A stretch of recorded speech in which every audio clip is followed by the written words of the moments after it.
TikTok त देखेको थिएँ क्या मैले के देखेको थिएँ भने अगाडि यसरी गर्दो रहेछ अनि एउटा लायो अनि फेरि अलिकति दलो अनि अर्को लायो फेरि अलिकति दलो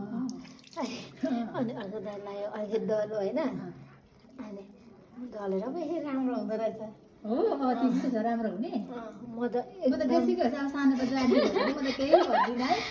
अनि राम्रो भएको चाहिँ बेलुका मुख धोएर वहाँनिर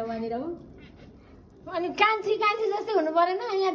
कान्छी चाहिँ ठुली जस्तै देखेर हुन्छ बेसीको उसमा त केही भन्दिनँ अब राम्रो यो चाहिँ नानाको आइडिया हो यसमा चाहिँ हामीले के मिसाएर लगाएको भने बेसन अनि सुन्तलाको बोक्रा पिठो त्यसलाई गरेर ग्राइन्डरमा पिसेर अनि थोरै मह अनि त्यसपछि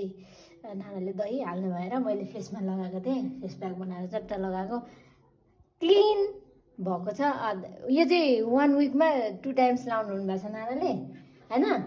हो कि होइन अनि 2 टाइम्स लाउनु भएको थियो अब आज यो विकको मेरो सक्यो 2 दिन लगाइसकेँ अब नेक्स्ट विक पर्खिनु होला नेक्स्ट विक चाहिँ अब के मिसाएर लाउने कसरी लाउने भन्ने कुरा फुल भ्लगमा आउँछ हस् धन्यवाद